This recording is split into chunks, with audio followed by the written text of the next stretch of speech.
السلام علیکم ناظرین، میں محمد اسلم حسین سیاست کی عالمی خبروں میں آپ سب کا استقبال کرتا ہوں۔ پیش ہے آج کے اہم خبریں۔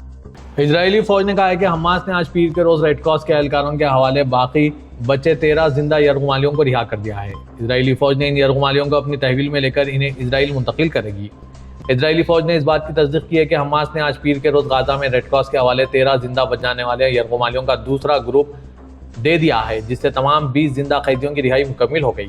فوج نے ایک بیان میں کہا کہ ریڈ کراس کی فراہم کردہ معلومات کے مطابق 13 یرغمالیوں کو ان کی تحویل میں منتقل کر دیا گیا ہے اور وہ غزہ کی پٹی میں IDF یعنی اسرائیل ڈیفنس فورس اور ISA سیکورٹی ایجنسی فورسز کی جانب بڑھ رہے ہیں۔ حماس نے اس سے قبل 7 یرغمالیوں کو رہا کیا تھا جو 2 سال کی جنگ کو روکنے والے جنگ بندی کے معاہدے کے تحت سب سے پہلے آزاد کیے گئے تھے۔ اس جنگ نے غزہ کی پٹی کو تباہ کیا، 60,000 سے زیادہ فلسطینیوں کو ہلاک کیا اور درجنوں قیدیوں کو عسکریت پسندوں کے ہاتھوں میں چھوڑ دیا۔ امریکی صدر ڈونلڈ ٹرمپ آج پیر کے روز امریکہ کی ثالثی میں طے پائے جنگ بندی اور یرغمالیوں کے معاہدے کا جشن منانے کے لیے اسرائیل پہنچ گئے ہیں، جو اسرائیل اور حماس کے درمیان طے پایا تھا۔ ایک ایسا معاہدہ جسے انہوں نے جنگ کے مؤثر خاتمہ اور مشرق وسطی میں دیرپا امن کی تعمیر کا دروازہ کھولنے کا اعلان کیا۔ ایئر فورس ون نے آج پیر کو تل ابیب میں یرغمالیوں کے چوک یعنی ہوسٹیج اسکوائر پر پرواز کی، جہاں ہزاروں افراد جمع تھے، اور پھر بن گورین ہوائی اڈے پر اتری۔ فلائی اوور اس وقت کیا گیا جب غزہ سے پہلے 7 زندہ یرغمالی اسرائیل پہنچے تھے۔ اس کے علاوہ 1900 سے زیادہ فلسطینی قیدیوں کو بھی رہا کیا جائے گا۔ یہ لمحہ اب بھی نازک ہے کیونکہ اسرائیل اور حماس اب بھی اس منصوبے کے پہلے مرحلے کو نافذ کرنے کے ابتدائی مراحل میں ہیں، جس میں 7 اکتوبر 2023 کو حماس کی قیادت میں ہوئے عسکریت پسندوں کے حملے کے بعد سے زیر حراست اسرائیلی یرغمالیوں کی رہائی شامل تھی۔ حماس نے آج پیر کے روز غزہ میں اپنے جنگجو تعینات کر دیے، جبکہ 7 اکتوبر کے حماس میں پکڑے گئے یرغمالیوں کی رہائی جاری تھی۔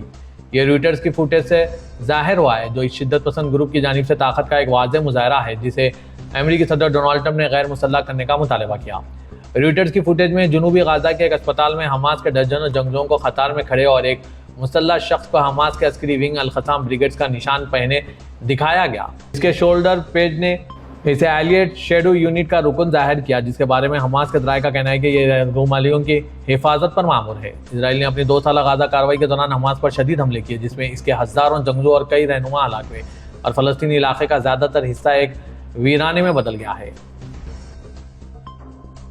حماس نے آج پیر کو 1900 سے زیادہ فلسطینی قیدیوں کی فہرست شائع کی ہے، جن کے بارے میں کہا گیا ہے کہ وہ اسرائیل حماس جنگ بندی کے تحت رہا کیے جائیں گے۔ یہ رہائی اس وقت عمل میں آئی جب عسکریت پسند گروپ نے 20 زندہ یرغمالیوں کی ایک فہرست پیش کی، جنہیں وہ معاہدے کے حصے کے طور پر رہا کریں گے۔ امید ہے کہ international committee of the Red Cross رہائی کے اس عمل کی نگرانی کرے گی۔ اسرائیلی آج پیر کو تباہ شدہ غزہ سے آخری 20 زندہ یرغمالیوں کا گھر واپسی پر استقبال کرنے اور 2 سال کی جنگ کے بعد اس بڑی جنگ بندی میں مرنے والوں کی واپسی پر سوگ منانے کی تیاری کر رہے ہیں۔ فلسطینی اسرائیل کی طرف سے قید کیے گئے سینکڑوں قیدیوں کی رہائی کے منتظر ہیں۔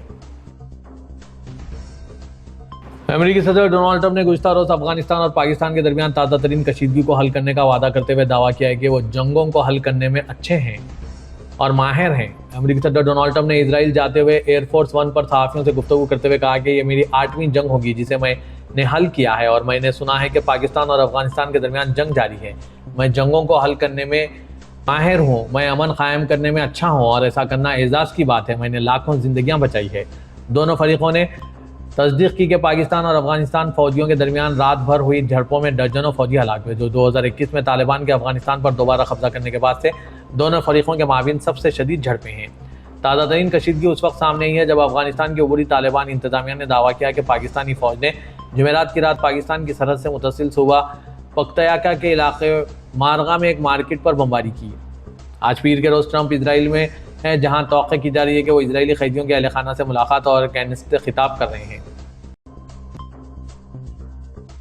امریکی صدر ڈونلڈ ٹرمپ نے غزہ جنگ بندی کے معاہدے کو یقینی بنانے کی کوششوں میں ترکیہ کے کردار کو سراہا ہے اور صدر ترکی رجب طیب اردوغان کو شاندار قرار دیا ہے اور خطے میں انخلا کے اثر و رسوخ پر زور دیا۔ ٹرمپ نے غزہ میں جنگ بندی پر بین الاقوامی امن کانفرنس سے قبل مشرق وسطی کے راستے میں صحافیوں سے گفتگو کے دوران کہا کہ ترکیہ بھی شاندار ہے، صدر اردوغان شاندار ہے، انہوں نے واقعی بہت مدد کی کیونکہ وہ بہت قابل احترام ہیں، ان کے پاس ایک بہت طاقتور قوم ہے، ان کے پاس ایک بہت طاقتور فوج ہے اور انہوں نے بہت مدد کی۔ امریکی صدر نے جنگ بندی کے مذاکرات میں کئی ممالک کا بھی ذکر کیا، جن میں متحدہ عرب امارات، قطر، سعودی عرب، انڈونیشیا اور اردن شامل ہیں۔ امریکہ کے صدر ڈونلڈ ٹرمپ نے کہا ہے کہ اگر روس اور یوکرین کے درمیان جنگ ختم نہ ہوئی تو وہ یوکرین کو ٹوماہاک کروز میزائل بھیج دیں گے۔ ٹرمپ نے آج اسرائیل اور مصر کے دورے پر روانگی سے قبل اخباری نمائندوں کے ساتھ بات چیت میں کہا ہے کہ یوکرین ٹوماہاک میزائل حاصل کرنا چاہتا ہے۔ یوکرین کے صدر زیلنسکی کے ساتھ گفتگو کے حوالے سے ٹرمپ نے کہا ہے کہ ہم نے اس بارے میں بات کی ہے اور دیکھتے ہیں کہ کیا ہوتا ہے۔ یوکرین کو ٹوماہاک کی فراہمی ایک نیا جارحانہ قدم ہوگا۔ لگی لپٹی رکھے بغیر کہنا پڑے گا تو میں اس موضوع پر روس سے بات کر سکتا ہوں۔ کیا وہ چاہیں گے کہ ٹوماہاک میزائل ان کے طرف داغے جائیں؟ مجھے نہیں لگتا۔ امریکی صدر ڈونلڈ ٹرمپ نے کہا کہ اگر یہ جنگ ختم نہیں ہوتی ہے تو میں یوکرین کو ٹوماہاک فراہم کر دوں گا اور میں بے دھڑک کہہ سکتا ہوں کہ ٹوماہاک ایک قابل اعتماد اور بہت جارحانہ ہتھیار ہے۔ شاید ہم ایسا نہ کریں لیکن شاید کر بھی لیں۔ امریکی اور مصری صدور جنگ بندی کے معاہدے کے بعد غزہ میں 2 سال سے جاری جنگ کے خاتمے کی حمایت میں عالمی رہنماؤں کے ایک اجلاس کی صدارت کر رہے ہیں۔ اسرائیل اور حماس کے درمیان کوئی براہ راست رابطہ نہیں ہے اور توقع نہیں ہے کہ وہ آج پیر کو ہی سربراہی اجلاس میں شرکت کریں گے۔ اسرائیل نے بین الاقوامی حمایت یافتہ فلسطینی اتھارٹی کے غزہ میں کسی بھی کردار کو مسترد کر دیا ہے جس کا رہنما آ رہے ہیں۔ ترکیہ، اردن، برطانیہ، جرمنی، فرانس، اٹلی، اقوام متحدہ اور یورپی یونین کے رہنماؤں نے کہا ہے کہ وہ اس میں شرکت کریں گے۔ مصر کے بحر احمر کے تفریحی قصبے شرم الشیخ میں ہو رہی سربراہی اجلاس اسی دن ہو رہی ہے جب حماس اپنے 20 زندہ اسرائیلی یرغمالیوں کو رہا کیا اور اسرائیل سینکڑوں فلسطینیوں کو اپنی جیلوں سے رہا کر رہا ہے۔ لیکن اس کے بعد کیا ہوتا ہے اس کے بارے میں بڑے سوالات کا جواب نہیں دیا گیا ہے، جس سے جنگ میں واپس پھسلنے کا خطرہ بڑھ سکتا ہے۔ دونوں فریقین پر امریکہ، عرب ممالک اور ترکیہ کی جانب سے دباؤ ہے کہ وہ جنگ بندی کے پہلے مرحلے پر متفق ہوں۔ اسرائیل اور حماس کو بہت سے پیچیدہ مسائل سے نمٹنے کے لیے بین الاقوامی اور علاقائی تکنیکی اور مالی مدد کی ضرورت ہے۔ مصری صدر عبد الفتاح السیسی کے دفتر نے کہا ہے کہ اس سربراہی اجلاس کا مقصد غزہ میں جنگ کا خاتمہ کرنا اور امریکی صدر ڈونلڈ ٹرمپ کے ویژن کے مطابق امن اور علاقائی استحکام کے نئے صفحے کا آغاز کرنا ہے۔ جنوبی کوریا کے وزیر دفاع این گیو بیک نے پارلیمنٹ سے خطاب میں کہا ہے کہ شمالی کوریا کو اپنی آبدوزوں کی جدت کے لیے روس سے ٹیکنیکی مدد ملی ہے۔ آن نے پیر کے روز پارلیمنٹ کی دفاعی کمیٹی کے اجلاس میں کہا ہے کہ باوجود یہ کہ شمالی کوریا کے اپنے آبدوزوں کی جدت کے لیے مختلف ٹیکنالوجیاں حاصل کرنے سے متعلق شواہد موجود ہیں، یہ کہنا قبل از وقت ہوگا کہ پیونگ یانگ نے بین البراعظم میں بیلسٹک میزائل فائر کی اہل آبدوز بنانے کی قابلیت حاصل کر لی ہے۔ واضح ہے کہ شمالی کوریا نے بیلسٹک میزائل لانچ کرنے والی آبدوزیں تیار کرنے کا ارادہ ظاہر کیا۔ اس نے زیر آب پلیٹ فارموں سے ایسے میزائلوں کا تجربہ بھی کیا ہے، تاہم یہ واضح نہیں ہے کہ آیا پیونگ یانگ آبدوزوں سے میزائل فائر میں کامیاب ہوا ہے یا نہیں۔ شمالی کوریا جوہری توانائی سے چلنے والی آبدوزوں کی تیاری کے لیے بھی کام کر رہا ہے۔ سعودی وزارت کمیونیکیشن اینڈ انفارمیشن ٹیکنالوجی نے ایک نئے انیشیٹو کا آغاز کیا ہے جو 50,000 سعودی شہریوں کو ان شعبوں میں بااختیار بنائے گا جہاں ان کی مانگ بہت زیادہ ہے۔ اس مقصد کے لیے ان افراد کو تربیت دی جائے گی اور انہیں نئی مہارتیں سکھائی جائے گی۔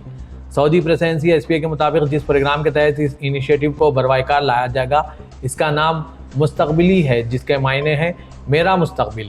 اس پروگرام کو اوریکل اور نیشنل ای لرننگ سینٹر کا تعاون حاصل ہوگا اور اس منصوبے کو نیشنل ای لرننگ کے پلیٹ فارم فیوچر ایکس کے ذریعے پیش کیا جائے گا۔ اس انیشیٹو کا مقصد قومی صلاحیتوں کی تعمیر اور سعودی مرد و خواتین کو مستقبل کی لیبر مارکیٹ کے لیے مصنوعی ذہانت اور دیگر ایسی ڈیجیٹل مہارتوں سے لیس کرنا ہے جن کی آج کل بہت زیادہ طلب ہے۔ یہ پروگرام وزارت کی ان کوششوں کو آگے بڑھائے گا جو اسمارٹ ٹیکنالوجی کی طرف تبدیلی میں تعاون فراہم کر رہی ہے اور شہریوں کو ای لرننگ کے حصول کے لیے کوشاں رہنے کے قابل بنائے گا اور ان کی ٹیکنالوجی کی صلاحیتوں میں اضافہ کرے گا۔ سعودی عرب کے کنگ سلمان بن عبدالعزیز نیچرل ریزرو دور دراز سے آنے والے اقسام کے موسمی پرندوں کے لیے ایک بہترین پناہ گاہ ہے۔ سعودی خبر ایجنسی ایس پی اے کے مطابق پرندوں کی نقل مکانی کے عالمی دن کے حوالے سے اتھارٹی نے سوشل میڈیا پلیٹ فارم پر دور دراز سے آنے والے پرندوں کی اہمیت اور انہیں محفوظ پناہ گاہ فراہم کیے جانے کے حوالے سے معلومات فراہم کی۔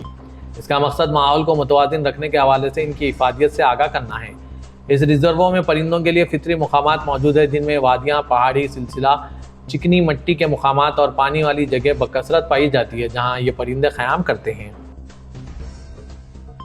سعودی عرب گزشتہ 5 سالوں میں مشرق وسطی کی سطح پر سینما باکس آفس آمدنی کے اعتبار سے سر فہرست رہا۔ اخبار 24 کے مطابق سن 2020 میں باکس آفس کی کل آمدنی 445 ملین ریال سے بڑھ کر 2024 میں 846 ملین ریال ہو گئی۔ سال 2025 کی پہلی شش ماہی میں سینما کے ٹکٹوں کی فروخت 448 ملین ریال ریکارڈ کی گئی۔ فلم اتھارٹی کی جانب سے جاری رپورٹ میں بتایا گیا کہ رواں سال کی پہلی شش ماہی میں باکس آفس نے جنوری میں 82 ملین ریال کی آمدنی کی جبکہ فروری میں 38 ملین ریال کے ٹکٹ فروخت ہوئے۔ مارچ میں سینما کے ٹکٹوں سے ہو رہی آمدنی 15 ملین ریال جبکہ اپریل میں